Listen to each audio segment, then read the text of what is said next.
স্বাগত। এখন সকালে পুরো আয়োজন জুড়ে সঙ্গে আছি আমি জেনিসিয়া বর্ণা। প্রধান উপদেষ্টা ডক্টর মোহাম্মদ ইউনূস বলেছেন, জুলাই ঘোষণাপত্রের ভিত্তিতে নির্বাচন ও আগামীর কর্মপন্থা ঠিক করবে অন্তর্বর্তী সরকার। বিশ্ব অর্থনৈতিক ফোরামের সম্মেলনে বিশেষ সাক্ষাৎকারে কথা বলেন তিনি। এর আগে মূল সম্মেলনের সাইড লাইনে দেশটির 10টি দেশের সরকার প্রধানের সঙ্গে বৈঠক করেছেন প্রধান উপদেষ্টা। প্রেস সচিব শফিকুল আলম আরও জানান, প্রাইভেট সেক্টরের ব্যবসায়ীদের সঙ্গেও বাংলাদেশের ব্যবসায়িক সম্ভাবনা নিয়ে আলোচনা হয়েছে। হাসিব বিলার প্রতিবেদন।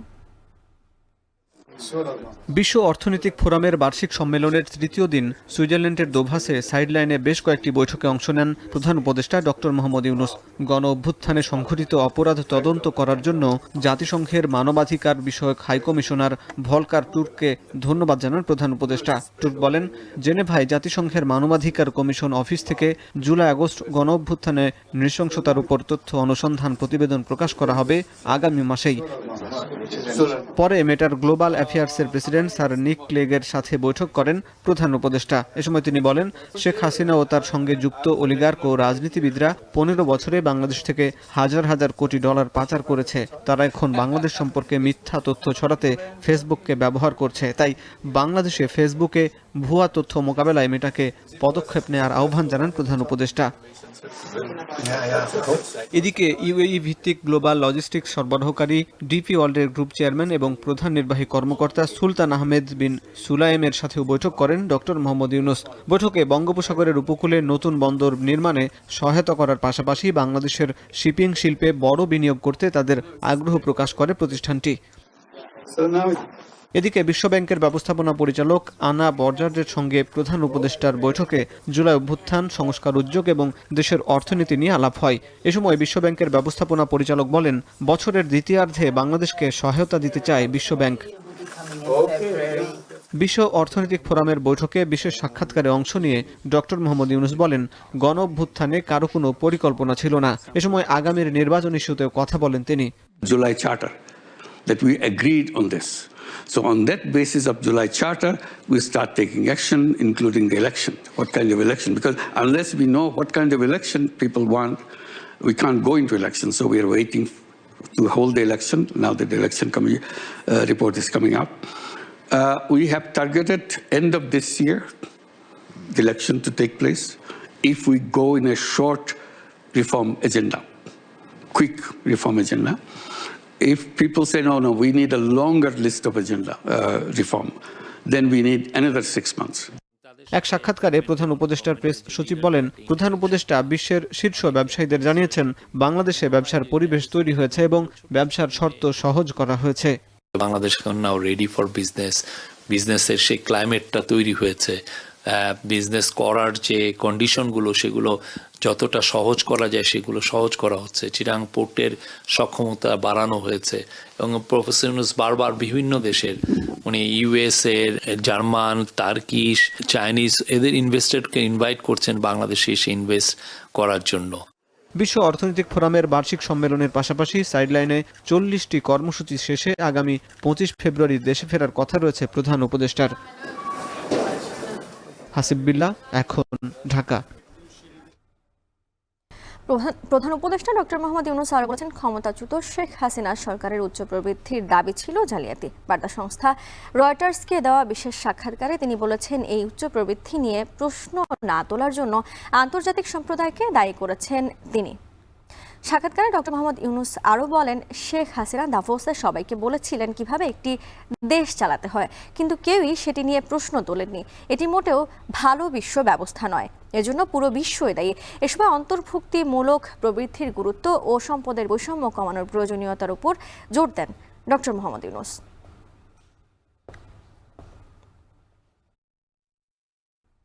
এবারের বইমেলা সাজানো হচ্ছে 24-এর গণ অভ্যুত্থানের আবহে। বাংলা একাডেমি ও সোহরাওয়ার্দী উদ্যান প্রাঙ্গণে চলছে স্টল তৈরির কাজ। বিগত বছরে যেসব প্রকাশনা প্রতিষ্ঠান বঞ্চিত হয়েছে, এবার তারাও পেয়েছে স্টল বরাদ্দ। মেলায় অংশগ্রহণকারী প্রকাশনা প্রতিষ্ঠান বেড়েছে 49টি আর স্টল ইউনিট 111টি। তবে দূর হয়নি প্যাভিলিয়ন বৈষম্য বিরোধী সৃজনশীল প্রকাশক সমিতি বলছে, বিগত স্বৈরাচার সরকার দলীয় লোকদের সুবিধা দিতেই প্যাভিলিয়ন সংস্কৃতি তৈরি করে। এদিকে বইমেলার শৃঙ্খলা ফেরাতে চায় বাংলা একাডেমি।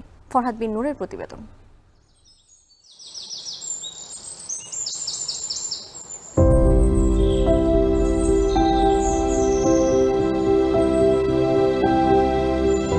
শফিক, সালাম, বরকত, জব্বারের রক্তস্নাত ফেব্রুয়ারি।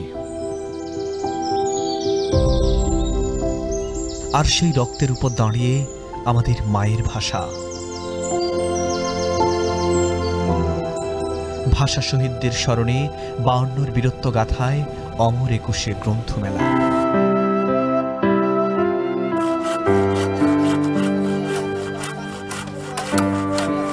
এই যে শ্রমিকের নিরলস পরিশ্রম আর কারিগরের সুনিপুণ হাতের ছোঁয়া, বাংলা একাডেমি প্রাঙ্গণ আর সোহরাওয়ার্দী উদ্যানে ছোটাছুটি, তা সবই 2025-এর বইমেলাকে ঘিরে।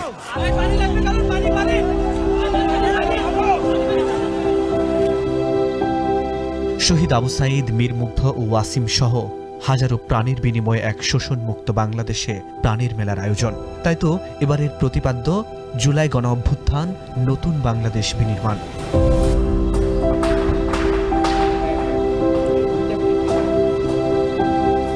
কিন্তু যে আকাঙ্ক্ষায় হাজারো প্রাণের বলিদান আর অজস্র আহতের আর্তনাদ, অভ্যুত্থান পরবর্তী বইমেলায় তা কতটুকু পূর্ণ হলো?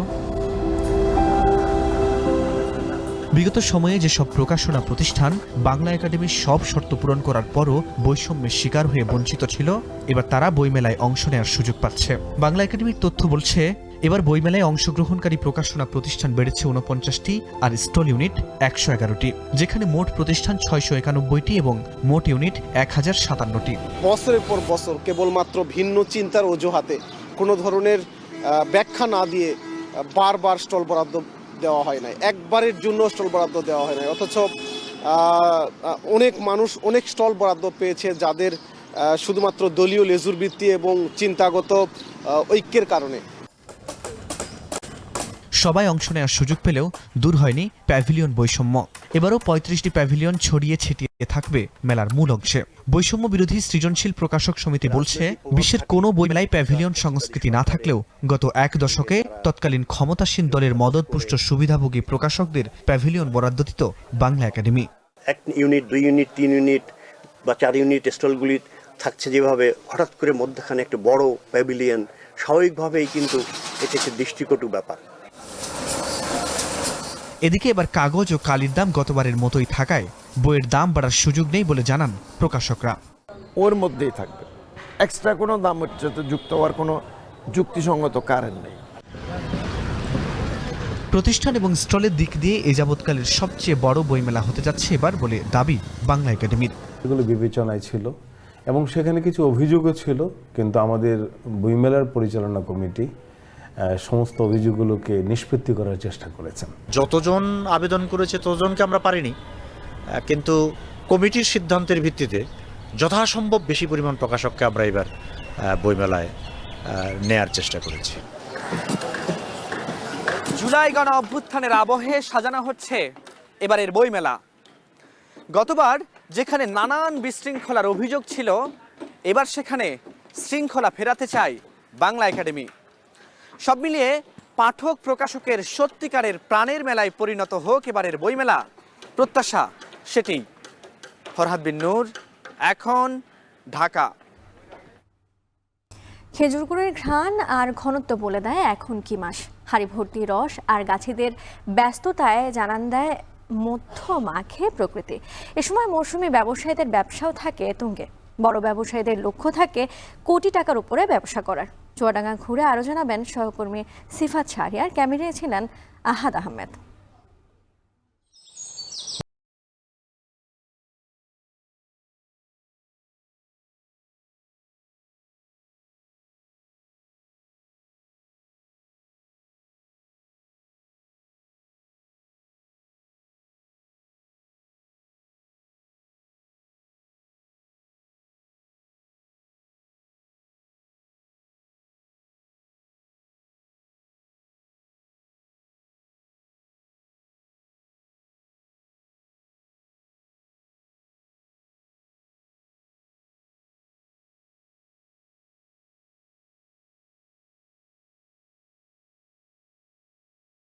চুয়াডাঙ্গার কোটালী গ্রাম।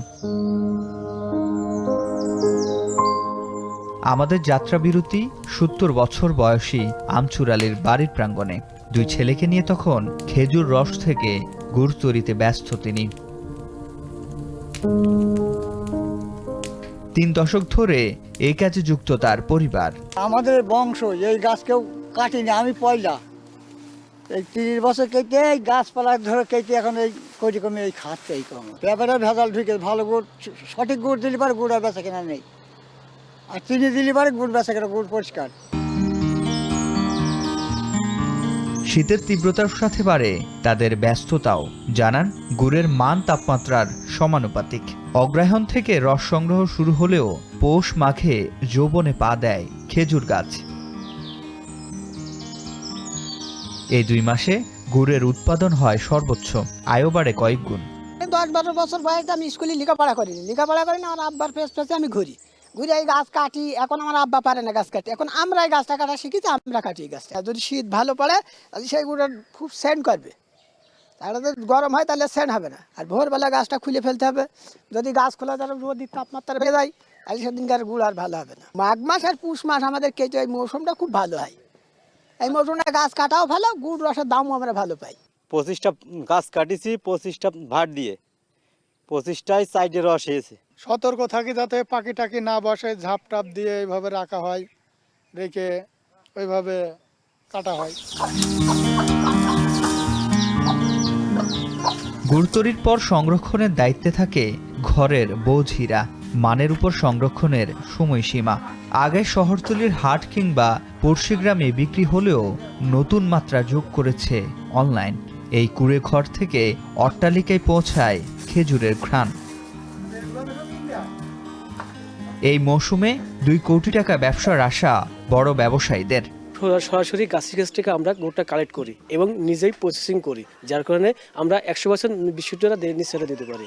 এই সিজনে মানে আমার টার্গেট তো মনে করেন 3 মাসের টার্গেট 2 কোটি টাকার গুড় ব্যবসা আমি আশা করছি। আমচুরালির বাড়ির আঙ্গিনা থেকে ফেরার পথে সূর্য ডুবি পথে আবার দেখা গাছিদের সাথে। সূর্য ডোবার সময় ফের ব্যস্ততা বাড়ে গাছিদের। বলা হচ্ছে শুধুমাত্র এই চুয়াডাঙ্গা জেলাতেই রয়েছে এমন 2,70,000 খেজুর গাছ, যার থেকে এবারের গুড় উৎপাদনের লক্ষ্যমাত্রা 3,500 মেট্রিক টন। যদিও গ্রামীণ ঐতিহ্যবাহী এই শিল্পের আকার বাড়ার পরিবর্তে উল্টো কমছে। পাশাপাশি গাছ কমার কারণে গাছিরা পেশা বদল করছে। বিশেষজ্ঞরা মনে করছেন এই শিল্পকে বাঁচাতে এখনই নিতে হবে দীর্ঘমেয়াদী উদ্যোগ। সিফাত শাহরিয়ার, এখন, চুয়াডাঙ্গা। মাঘের শীতে কাঁপছে দেশের বিভিন্ন জেলা। সকালে কুয়াশার চাদরে ঢাকা চারপাশ। এ নিয়ে বিস্তারিত জানাতে পঞ্চগড় থেকে যুক্ত হচ্ছেন লুৎফর রহমান এবং মেহেরপুর থেকে যুক্ত হচ্ছেন মুজাহিদ আল মুন্না। প্রথমেই লুৎফরের কাছে যেতে চাই। লুৎফর, আপনার মাধ্যমে দেখতে পাচ্ছি কুয়াশার ঘনত্ব কি পরিমাণ, এবং দেখতে পাচ্ছি আপনি এত গরম কাপড় পরার পরও আপনার হাত কাঁপছে। জানতে চাই এই অবস্থায় ছিন্নমূল মানুষদের কি অবস্থা? তাদের আসলে গরম কাপড় বিতরণ কোনো কর্মসূচি হচ্ছে কিনা তাদের জন্য?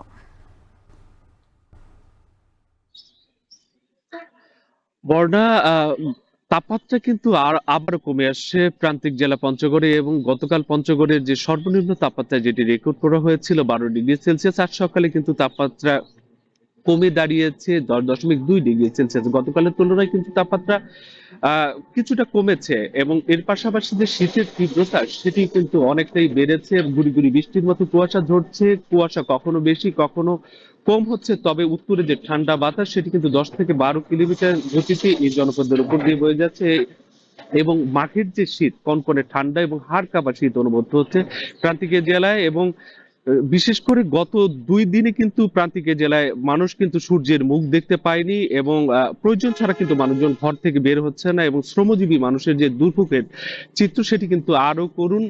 মানুষজন কিন্তু যারা একেবারে দৈনিক আয় নির্ভর মানুষ, তারা কিন্তু খুব বিপাকে পড়েছেন। তারা একেবারে জীবিকার তাগিদে কেউ কেউ রিক্সা চালক, ভ্যান চালক, কিছু মানুষ কিন্তু এই কনকনে ঠান্ডা উপেক্ষা করে তারা বের হতে বাধ্য হচ্ছেন। পঞ্চগড়ে যারা পাথর এবং বালি শ্রমিক রয়েছেন, যারা নদীর করতোয়া, মহানন্দা এবং চাওয়াই সহ বিভিন্ন নদী থেকে বালি পাথর সংগ্রহ করে যারা জীবিকা নির্বাহ করে থাকে, তারা কিন্তু সবচেয়ে বেশি দুর্ভোগে পড়েছেন। এই বরফের মতো ঠান্ডা পানিতে নেমে তারা বালি পাথর উত্তোলন করতে পারছেন না, অনেকেই বেকার হয়ে পড়েছেন। আর অনেক অসহায় দরিদ্র মানুষকে আমরা দেখেছি যারা নিম্ন খুবই নিম্ন আয়ের মানুষ এবং তারা কিন্তু প্রয়োজনীয় সংখ্যক শীত বস্ত্রের অভাবে কষ্টে রাত পার করছেন। কেউ কেউ কিন্তু বাড়ির উঠোন বা সড়কের পাশে আগুন করে উষ্ণতা নেবার চেষ্টা করছেন। যদিও জেলা প্রশাসনের পক্ষ থেকে বলা হচ্ছে এখন পর্যন্ত পঞ্চগড়ের প্রায় 50,000 মানুষের কাছে তারা সরকারিভাবে শীতবস্ত্র তুলে দিয়েছেন। তবে তা কিন্তু এই জেলার বিরাট অঙ্কের দরিদ্র মানুষের সংখ্যার তুলনায় কিন্তু খুবই কম। তার পাশাপাশি জানিয়ে রেখে পঞ্চগড়ে কিন্তু অন্যান্য প্রাকৃতিক দুর্যোগের যে প্রভাব সেটি তেমন নেই। তো এই শীতকেই পঞ্চগড়ের যারা মানুষ তারা দুর্যোগ মনে করে থাকেন। এই কারণে পঞ্চগড়ের যারা অসহায় দরিদ্র মানুষ রয়েছেন তারা এই শীতের 2 মাসকে পঞ্চগড়ের জন্য দুর্যোগ এলাকা হিসেবে ঘোষণা করে বিশেষ ত্রাণ সহায়তার দাবি জানিয়েছেন। পাশাপাশি জানিয়ে রাখি যে এই শীতের দুর্ভোগ বাড়লে পঞ্চগড়ের যে সকল হাসপাতালগুলো রয়েছে সেখানে কিন্তু শীতজনিত রোগে আক্রান্ত রোগীর সংখ্যা ক্রমান্বয়ে বাড়ে। বিশেষ করে ডায়রিয়া, নিউমোনিয়া, শ্বাসকষ্ট সহ বিভিন্ন রোগে আক্রান্ত হয়ে রোগীরা কিন্তু হাসপাতালে ভর্তি হচ্ছেন। আমরা আবহাওয়া অফিসের কর্মকর্তাদের সাথে কথা বলেছি, তারা জানিয়েছেন যে এই মাসে কিন্তু আরো শৈত্যপ্রবাহের পূর্বাভাস রয়েছে। আজ এই মুহূর্তে কিন্তু কুয়াশার পরিমাণ কম, কিন্তু গুড়ি গুড়ি বৃষ্টির মতো কুয়াশা ঝরছে এবং উত্তরে বাতাস বয়ে চলছে। তো বর্ণা, এই ছিল আমার কাছে পঞ্চগড় থেকে শীতের সার্বিক চিত্র। লুৎফর, আপনাকে ধন্যবাদ। এবার একটু মেহেরপুরে মুন্নার কাছে যেতে চাই। মুন্না, দেখতে পাচ্ছি আপনার আশেপাশে অনেক খেটে খাওয়া মানুষ। জানতে চাই, এই যে খেটে খাওয়া মানুষ তাদের যে কর্মব্যস্ততা এখন সেটি নাই। সকালে আসলে তারা অনেক সময় দেখা যায় যে অনেকে যারা মাটি কাটেন বা যারা রাজমিস্ত্রির কাজ করেন তারা সকাল সকাল চলে আসেন এবং তাদের হাট বসে। এখন আসলে কি অবস্থা? তারা কি সেই সকাল সকাল আসতে পারছেন বা তাদের সেই ব্যবস্থাগুলো ঠিকঠাক আছে?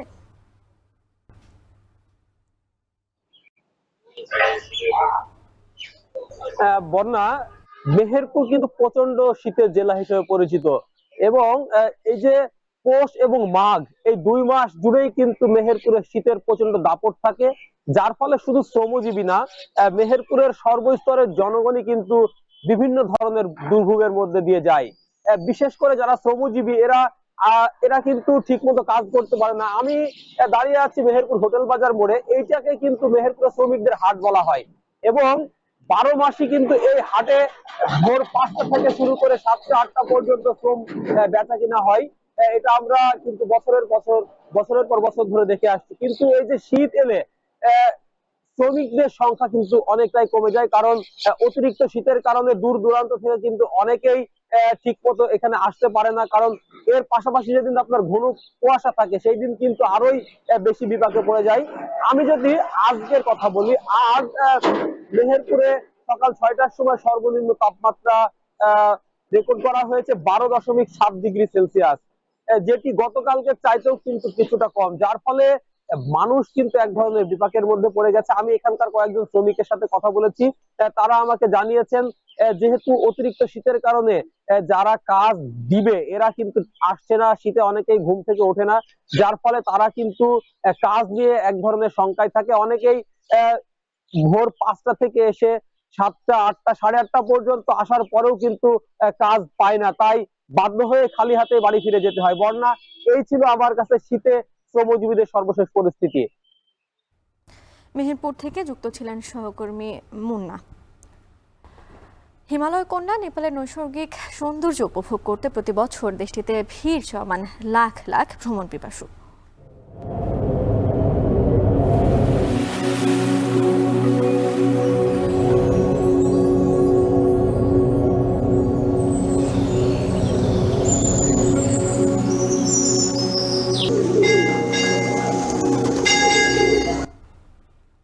এ নিয়ে এখন সকালে থাকছে বিশেষ প্রতিবেদন।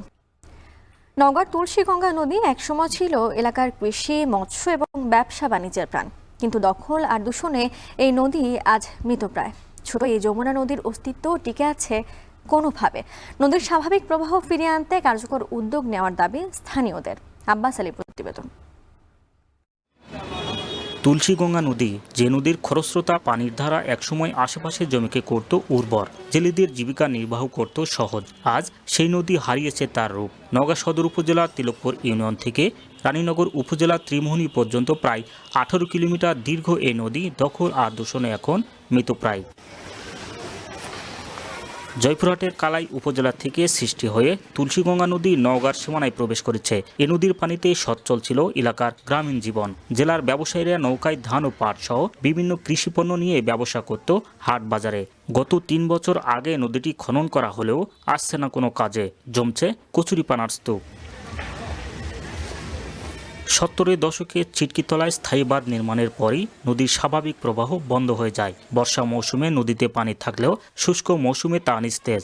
দুর্গন্ধযুক্ত পানিতে বাড়ছে মশামাছির উপদ্রব। সেই বাঁধ সরিয়ে স্লুইস গেট নির্মাণের দাবি জানিয়েছেন স্থানীয়রা। তাদের মতে এতে ছোট যমুনার সাথে সংযোগ স্থাপন হলে বর্ষায় পানি প্রবাহ বজায় থাকবে। যখন ভরাট হয়ে যায়, পানি যখন বাড়ে, তখন এই জমিটা বিলের মধ্যে যায়, ধানের প্রচুর পরিমাণ ক্ষতি হয়ে যায়। আমাদের এই তুলসীগঙ্গা নদী বহুত দিন থেকে মানে নদীটা বন্ধ আছে, এই পানি কোনো জায়গায় যেতে পারে না। এখানে বদ্ধ পানি হয়ে থাকে এবং মাছের চাষ করা হয়। আশা আমাদের ছিল যে খননের পর পানি প্রবাহ হবে, সেরকম পানির কোনো আমরা পাইনি। এসব দখল টকল করার জন্য নদী ছোটা হয়ে গেছে, এইদিকে আপনার বাঁধ বান্ধা দিচ্ছে। মোহনা যেখানে, সেখানে দেখা যাচ্ছে যে ড্রেনের মতো হয়ে গেছে একদম, মানে যার ফলে নদীতে কোনো প্রবাহ থাকে না পানির। অবৈধ স্থাপনা নির্মাণ, পাশাপাশি ময়লা আবর্জনা স্তূপ সমস্ত নদীতে ফেলা, এইটা যদি পরিষ্কার পরিচ্ছন্ন না রাখা যায় তাহলে এই নদীকে কখনোই সচল রাখা সম্ভব হবে বলে আমি মনে করি না। এই নদী নিয়ে পানি উন্নয়ন বোর্ডের নির্বাহী প্রকৌশলী জানান, ইতোমধ্যে ছোট যমুনার সাথে তুলসীগঙ্গার সংযোগ স্থাপন ও রেগুলেটর নির্মাণের প্রস্তাব পাঠানো হয়েছে। বরাদ্দ পেলেই শুরু হবে কাজ। আমরা অলরেডি একটা সবুজ পাতায় মানে ইনক্লুশনের জন্য, যেখানে দুটা নদী সচল, যে তুলসীগঙ্গা এবং ছোট যমুনার সাথে যেখানে মিলছে, সেইখানে একটা উইয়ার কাম রেগুলেটর, যেটা ওইখানে আবার ওই জায়গাটাও বেশ সুন্দর আর কি, একটা প্রস্তাবনা অলরেডি দেওয়া আছে আমাদের আর কি। অর্থাৎ আগামী এডিপিতে এটা ঢুকবে। তুলসীগঙ্গার স্বাভাবিক প্রবাহ ফিরিয়ে আনতে সরকারের কার্যকর উদ্যোগই পারে নদীকে পুনরুজ্জীবিত করতে। নদী বাঁচলে বাঁচবে কৃষি, পরিবেশ এবং মানুষের জীবন। আব্বাস আলী, এখন নওগাঁ। হবিগঞ্জের মাধবপুরে শিল্প বর্জ্যের ভয়াবহ দূষণে হুমকির মুখে কয়েকটি গ্রাম। শিল্প প্রতিষ্ঠানের অপরিশোধিত বর্জ্য সরাসরি খালে ছেড়ে দেওয়ায় বাড়ছে দূষণের মাত্রা। দূষণের প্রভাব পড়ছে পরিবেশ ও বাসিন্দাদের জনজীবিকার উপর। পরিবেশ কর্মীরা বলছেন, দ্রুত দূষণ বন্ধ না হলে এলাকায় নেমে আসতে পারে মানবিক বিপর্যয়। কাজল সরকারের প্রতিবেদন। স্থানীয়দের কাছে এটি রাজখাল নামে পরিচিত। একসময় এই খালে মাছ শিকার করতেন এলাকাবাসী। এখন মাছ তো দূরের কথা, খালের পানি কুচকুচে কালো, দুর্গন্ধে আশপাশে টেকাই মুশকিল। স্থানীয়রা জানান, হবিগঞ্জের মাধবপুর উপজেলার হরিতলা এলাকায় ঢাকা সিলেট মহাসড়কের পাশে ভার্টিকোয়ার কোম্পানি, পায়োনিয়ার ডেনিম ও নাহিদ টেক্সটাইল নামে 3টি শিল্প প্রতিষ্ঠান গড়ে উঠেছে। অভিযোগ রয়েছে প্রতিষ্ঠান 3টি তাদের উৎপাদিত অপরিশোধিত বর্জ্য ছেড়ে দেয় রাজখালে। এতে খালের পানি হয়ে উঠেছে বিষাক্ত। দূষিত পানিতে নেমে মারা যাচ্ছে হাঁস। চর্মরোগে আক্রান্ত হচ্ছেন এলাকাবাসী। অনেক সময় দুর্গন্ধ আসে এই খালের পানির দ্বারা। আর খালের পানি তো আমরা আগে ইউজ করতাম, ব্যবহার করতাম, এখন আর এগুলা ব্যবহার করা যায় না। কয়েকদিন আগে আমাদের এলাকার একজন কামারি প্রায় 300 হাঁসের মতন মারা গেছে এই খালের পানি খাইয়া। এক সপ্তাহ আগে 13টা হাঁস মারা গেছে। 13টা আসলে আমি কোম্পানির দ্বারা গেলে কোনো অপাইমো। এলাকার কয়েক হাজার হেক্টর ফসলি জমির সেচের বড় উৎস ছিল এই খাল। সাতপাড়িয়া হাওর, এখতিয়ারপুর হাওর, পিয়াম হাওর ও সাকুশাইল হাওরে বিষাক্ত পানি ঢুকে নষ্ট হচ্ছে ফসলি জমি। সেই সাথে জমি প্রস্তুতে বাড়ছে উৎপাদন খরচ। এই পানি আসার পর থেকে আমরা এই খালি দিয়ে আমরা কোনো মাছ আমরা খাইতে পারি না, সব মাছ মেরে যায়। পুকুরে ঢুকলে তো মানে পুকুরে মাছ যায় মারা, জমিতে উঠলে জমির ফসল নষ্ট হয়ে যায়। আগে তো যে ধান ফলতো অনেক ময়লা পানি শেষ। এলাকাবাসীর অভিযোগ, দূষণের বিরুদ্ধে প্রতিবাদ করলে কারখানার পক্ষ থেকে নানাভাবে হুমকি দেয়া হয়। প্রতিবেদনের তথ্য সংগ্রহের সময় ঘটনাস্থলে 2 ব্যক্তি উপস্থিত হয়ে নিজেদের রাজনৈতিক পরিচয় দিয়ে কারখানার পক্ষে সাফাই গাওয়ার চেষ্টা করেন। লক্ষ লক্ষ মানুষ কাজ করতেছে, কর্মস্থান আছে, অনেক মানুষ প্রতিষ্ঠিত হচ্ছে, অনেক মানুষের ব্যবসা করতেছে, অনেক মানুষের চাকরি করতেছে, বাট পানিটা কালো। কালো পানি তো সমস্যা নাই, কারণ এই পানিটা জমিনে যদি উঠে উর্বর হয় জমির। ইন্ডাস্ট্রি হওয়ার ফলে এটা উন্নতি সাধিত হচ্ছে। সুতরাং আপনারা যে সমস্ত এই মানে পরিকল্পনা বা এই কর্মকাণ্ড করতেছেন, আমি মনে করতেছি যে বাংলাদেশকে পিছিয়ে নেওয়ার জন্যে রাজখাল ও আশপাশের এলাকা পরিদর্শন করে ধরিত্রী রক্ষায় আমরা ও খোয়াই রিভার ওয়াটার কিপারের নেতৃবৃন্দ জানান, দূষণ বন্ধে সামাজিক আন্দোলনের পাশাপাশি আইনগত ব্যবস্থা নেওয়া হবে। এখানকার মানুষ আগামী দিনে ক্যান্সারে আক্রান্ত হবে। এগুলিতে ক্রোমিয়াম আছে, ক্যাডমিয়াম আছে, এগুলি কার্সিনোজেনিক। এখানকার গবাদি পশু মারা যাচ্ছে, হাঁস মুরগি মারা যাচ্ছে। আপনারা দেখলেন এখানকার কৃষকের ফলন নাই, ধান খেতে কোনো ফসল হয় না এখানকার পানি দিলে। কাজেই এটা যে বিরাট নেতিবাচক প্রভাব তৈরি করেছে অত্র অঞ্চল এবং জাতীয়ভাবে, সেটা আমলে নিয়ে সরকারকে অবশ্যই এই শিল্প দূষণ বন্ধ করা দরকার। সম্প্রতি খাল ও অভিযুক্ত শিল্প প্রতিষ্ঠান 3টি থেকে নির্গত পানির মান পরীক্ষা করেছে পরিবেশ অধিদপ্তর, যেখানে খালের পানিতে অতিরিক্ত মাত্রায় দূষণের প্রমাণ মিলেছে। খালের যে পানিটা, সেটার কোয়ালিটি আমাদের যে টেস্ট রিপোর্ট সেই অনুযায়ী সেটার যে আমাদের প্যারামিটারগুলো আছে, পিএইচ, সিওডি, বিওডি এবং টিডিএস, যেগুলো আমরা আমাদের ল্যাবে পরিমাপ করেছি, সেগুলো অধিকাংশই আসলে লিমিটের বাইরে। অর্থাৎ এই পানির যে আমরা যে লিমিট স্ট্যান্ডার্ড ধরে থাকি তার চেয়ে বাইরে। এই রাজখাল বলভদ্র নদী হয়ে মিশেছে মেঘনায়। এতে বৃহৎ এলাকা জুড়ে এই দূষণ ছড়িয়ে পড়ার শঙ্কা দেখা দিয়েছে। কাজল সরকার, এখন হবিগঞ্জ। ব্রিটিশ শাসনামলে গড়ে ওঠা খুলনার রেলওয়ে কলোনি এখন জরাজীর্ণ বস্তিতে পরিণত হয়েছে। কর্মকর্তা কর্মচারীরা না থাকলেও তাদেরকে ভাড়া দিয়ে কলোনিতে থাকছেন সাধারণ মানুষ। স্বাস্থ্য ঝুঁকিতে থাকা কয়েক হাজার মানুষের খোঁজ এখন সংস্কারের। রামিম চৌধুরীর প্রতিবেদন, ক্যামেরায় ছিলেন Helal Molla. Khulna railway colony. Rail স্টেশনের পাশ দিয়ে গড়ে ওঠা এই কলোনি প্রায় 100 বছরের পুরনো। ব্রিটিশ শাসনামলে গড়ে ওঠা এই কলোনি তৈরি হয়েছিল রেল সংশ্লিষ্ট বিভিন্ন বিভাগের কর্মকর্তা কর্মচারীদের বসবাসের জন্য। তবে বাস্তব চিত্র ভিন্ন। খাতা কলমে রেল কর্মকর্তাদের নামে কলোনি বরাদ্দ থাকলেও সেখানে বেশিরভাগ কলোনিতে বসবাস করছে অন্যরা।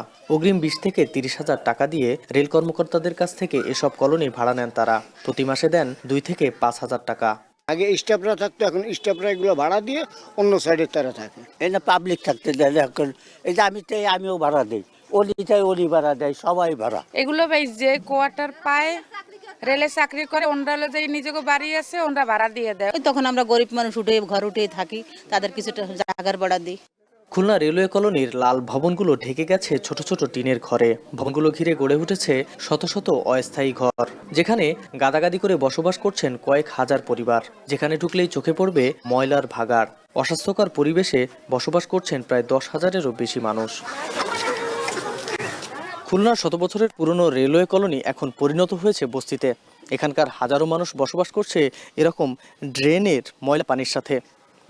এই কলোনির ঘরগুলো যাদের নামে বরাদ্দ দেওয়া হয়েছে তাদের বেশিরভাগই কিন্তু প্রতি মাসে ভাড়া নিয়ে সরে পড়েন। তবে এখানকার সমস্যার মুখোমুখি হতে হচ্ছে সাধারণ ভাড়াটিয়াদের। বর্ষা হইলে আমাদের এই জায়গায় পানিতে তলায় যায়, প্রতিটা ঘরে পানি উঠে বেড়ে যায়। বাথরুমের তো কোনো ব্যবস্থা নেই, ওই কোনো রকম ওই ড্রেনিংয়ের পাশে নিজেরা কোনো রকম বানাই এইভাবে জীবনযাপন করা। কারণ এটা সরকারি কোয়ার্টারে সরকারি বিল নেয়, তাদের তো মাথা ব্যথা নেই। যদিও যেসব রেল কর্মকর্তারা কলোনিতে বসবাস করছেন তারাও আছেন স্বাস্থ্য ঝুঁকিতে।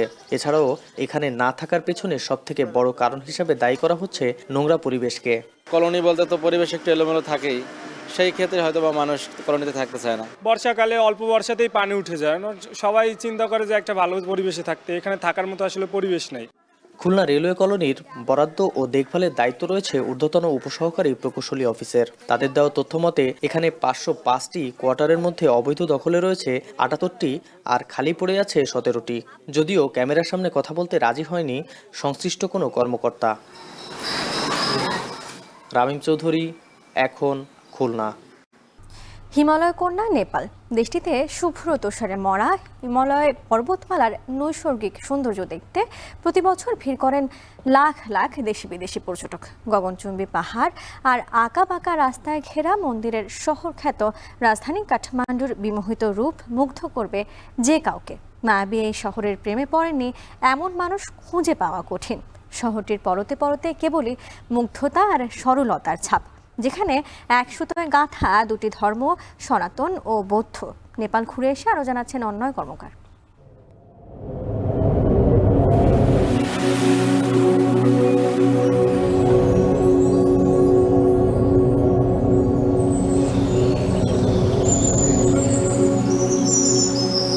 হিমালয় কন্যা নেপাল, যার প্রতিটি পরতে পরতে কেবলই মুগ্ধতা আর স্নিগ্ধতার ছাপ। গৌতম বুদ্ধের জন্মস্থান বলেই কিনা প্রকৃতি দু হাত ভরে দিয়েছে ছোট্ট এই দেশটিকে, সে উত্তর হয়তো সৃষ্টিকর্তাই ভালো জানেন।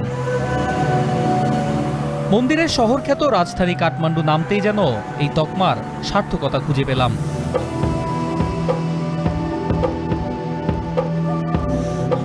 গগনচুম্বী পাহাড়ে ঘেরা কাঠমান্ডুর ত্রিভুবন আন্তর্জাতিক বিমানবন্দর থেকে বেরোতেই দেখা মিলল বিশ্বের সবচেয়ে বড় শিব মন্দিরগুলোর একটি, ইউনেস্কোর বিশ্ব ঐতিহ্যের স্বীকৃতি পাওয়া পশুপতিনাথ মন্দিরের।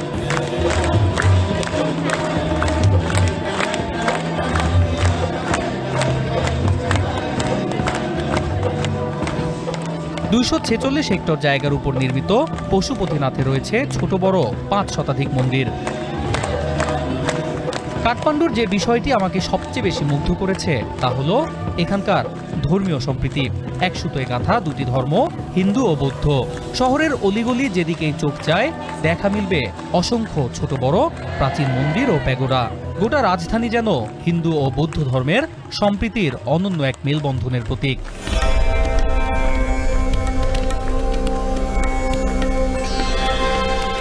কাঠমান্ডুর আরেক ঐতিহাসিক নিদর্শন দরবার স্কয়ার, যা বসন্তপুর দরবার স্কয়ার নামেই বেশি পরিচিত। কাঠমান্ডু উপত্যকার 3টি দরবার স্কয়ারের একটি এটি।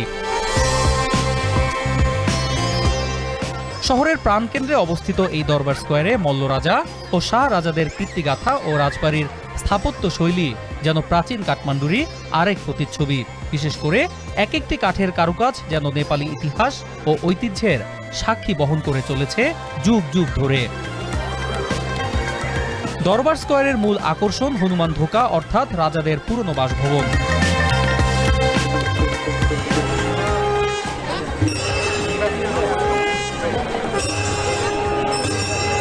যদিও 2015 সালের ভয়াবহ ভূমিকম্পের ক্ষত এখনো পুরোপুরি কাটিয়ে উঠতে পারেনি এই দরবার স্কয়ার।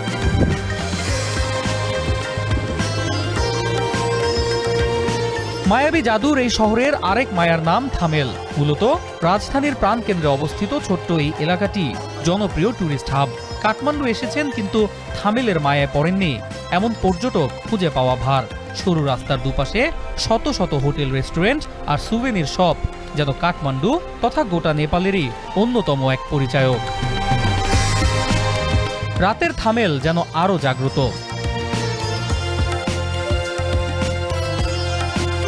সন্ধ্যা নামার সাথে সাথেই প্রকৃত রূপে ধরা দেয় এলাকাটি। রাত যত গভীর হতে থাকে, বিদেশি পর্যটকদের পদচারণায় ততই মুখর হতে থাকে থামেলের রাস্তাঘাট।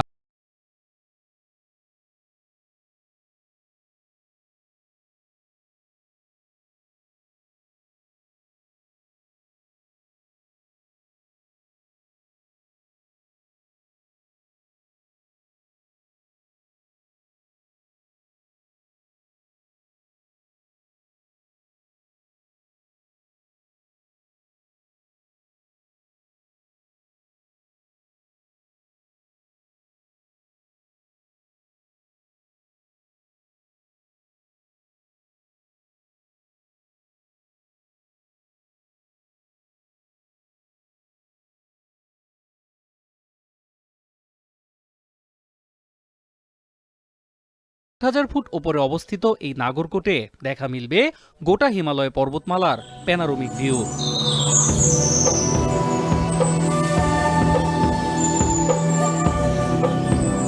কাঠমান্ডু উপত্যকার আরেক বিস্ময়ের নাম চন্দ্রগিরি পাহাড়। থানকোটে অবস্থিত এই পাহাড়ের চূড়ায় যেতে হলে আপনাকে চড়তে হবে ক্যাবেল কারে। পাড়ি দিতে হবে প্রায় 2.5 কিলোমিটার রাস্তা। ভূমি থেকে এই ক্যাবেল কারে করেই আপনি পৌঁছে যাবেন 9000 ফুট উপরে অবস্থিত চন্দ্রগিরির চূড়ায়। আর এখান থেকেই দেখা মিলবে গোটা কাঠমান্ডু উপত্যকার অবিশ্বাস্য রূপ। চন্দ্রগিরির চূড়ায় রয়েছে একটি প্রাচীন শিব মন্দির আর সেই সাথে অন্নপূর্ণা ভিউ পয়েন্ট। আকাশ পরিষ্কার থাকলে এখান থেকেই দেখা মেলে অন্নপূর্ণার মনোমুগ্ধকর রূপ।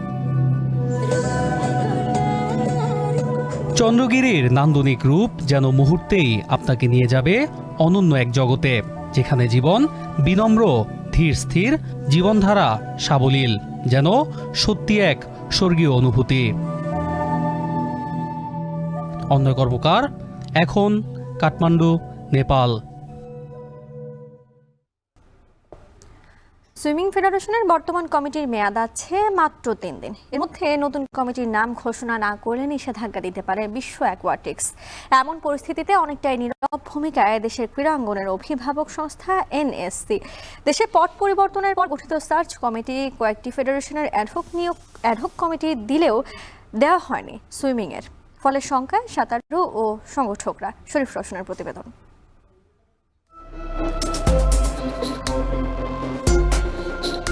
পেন্ডুলামের মতো দুলছে দেশের সাঁতারের ভাগ্য। ঘড়ির কাঁটায় বহমান, সময়ের সঙ্গে সঙ্গে বাড়ছে শঙ্কা, যে কোনো সময় আসতে পারে নিষেধাজ্ঞার ঘোষণা। দেশের সাঁতারুদের আন্তর্জাতিক সুইমিং পুলে নামার স্বপ্ন শেষ হতে পারে অনির্দিষ্টকালের জন্য। এমনই দোদুল্যমান পরিস্থিতিতে বাংলাদেশ সুইমিং ফেডারেশন। বর্তমান কমিটির মেয়াদ আছে মাত্র 3 দিন, অর্থাৎ 26 জানুয়ারি শেষ দিন। তবে এরপর কি? কে ধরবে ফেডারেশনের হাল? অভিভাবক ছাড়া কোন পথেই বা এগোবে দেশের সাঁতারুরা? এরই মধ্যে নতুন কমিটির জন্য তাড়া দিয়ে চিঠিও দিয়েছে নিয়ন্ত্রক সংস্থা বিশ্ব অ্যাকোয়াটিক্স। নির্ধারিত সময়ের মধ্যে নতুন কমিটির নাম ঘোষণা না করলে নিষেধাজ্ঞা আসতে পারে বাংলাদেশের ওপর। এমন পরিস্থিতিতে বারবার জাতীয় ক্রীড়া পরিষদের সঙ্গে যোগাযোগ করেও সমাধান মেলেনি সাঁতার ফেডারেশনের। কমিটি না হইলে, আমাদের এই এজিএম না হয়, সেক্ষেত্রে ফিনার যে কোনো একটা পদক্ষেপ নিতে পারে। ফিনার থেকে মানে অ্যাকোয়াটিক্স থেকে আমাদের যে সাহায্য সহযোগিতা, তারপর মানে বিভিন্ন গেমস, এগুলিতেও তো আমাদের অংশগ্রহণ করা অনিশ্চিত হয়ে যাবে। অবশ্যই একটা ভাবমূর্তি নষ্ট হওয়ার ব্যাপার আছে, কারণ কোনো একটা সাসপেনশনে পড়ে গেলে এটা তো স্বাভাবিক, কেউই স্বাভাবিকভাবে নিবে না। দেশের রাজনৈতিক পট পরিবর্তনের পর 9টি ফেডারেশনের অ্যাডহক কমিটি ঘোষণা করে এনএসসির সার্চ কমিটি। তবে সেখানে নেই সুইমিং ফেডারেশনের নাম। এর জন্য জাতীয় ক্রীড়া পরিষদকেই দুষছেন সার্চ কমিটির আহ্বায়ক। অনেক আগে তো দিতে পারতেন, সেটা আসলে আপনারা কেন দিলেন না এতদিনে? সেই জন্য জানতে চাচ্ছি। ওটা হয়ে ওঠে নাই, আমরা কাজ করে দিয়েছি, ওখানে নানান সবাই সবকিছু নিয়ে ব্যস্ত, এটা সেটা নিয়ে তো ডিক্লেয়ার করতে পারে নাই। অনেকগুলো কমিটি আছে, আমাদের দাও আমরা দিয়ে দিয়েছি। আপনাদের তরফ থেকে কি অ্যাডহক কমিটির জন্য কোনো নাম আপনারা কি দিয়েছেন কিনা এনএসসির বরাবর? অবশ্যই আমরা দিয়ে দিয়েছি। এনএসসির অবহেলায় ফেডারেশন নিষেধাজ্ঞার শঙ্কার মুখে থাকলেও এর জবাব দেওয়ারও যেন কেউ নেই। আপনি কিন্তু আমাকে ফোন করেছিলেন, আমি কিন্তু বিনয় সহকারে আপনাকে না করেছি, তো রাখি ফোনটা। অনেকদিন ধরেই আন্তর্জাতিক অঙ্গনে বড় কোনো সাফল্য নেই সুইমিং ফেডারেশনের। গ্যাস সংযোগ না থাকা অকেজো মিরপুরের জাতীয় সুইমিং কমপ্লেক্সের একমাত্র ইলেকট্রনিক স্কোরবোর্ডও। সব মিলিয়ে খুঁড়িয়ে খুঁড়িয়ে চলছে ফেডারেশনটি। তার উপর এবার নিষেধাজ্ঞার কবলে পড়লে সাঁতারুদের ভবিষ্যৎও অনিশ্চয়তার মুখে পড়বে। শরীফ রওশন, এখন, ঢাকা। এখন সকাল শেষ করার আগে শিরোনামগুলো জানাবো আরো একবার। হাসিনা সরকারের উচ্চ প্রবৃদ্ধির দাবি ছিল জালিয়াতি, রয়টার্সকে ডক্টর মোহাম্মদ ইউনূস। জুলাই ঘোষণার আলোকে হবে নির্বাচন, সুইজারল্যান্ডে একক সংলাপ।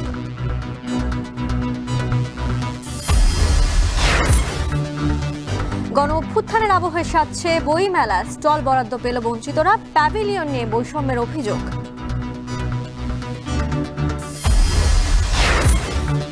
মধ্য মাঘে খেজুর রস ঘিরে জমজমাট বাণিজ্য, গাছ কমায় ছোট হচ্ছে গুড়ের অর্থনীতির আকার।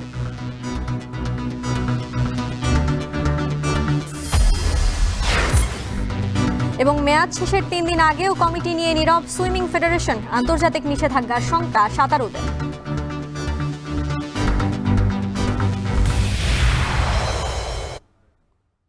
এই ছিল এখন সকালে। যাবার আগে জানাতে চাই, এখন টেলিভিশন ওয়েবসাইটে দেখতে হলে ভিজিট করুন www.ekhon.tv। ফেসবুকে দেখতে হলে ভিজিট করুন facebook.com/tv.ekhon, আর ইউটিউবে দেখতে হলে ভিজিট করুন youtube.com/c/ekhon tv।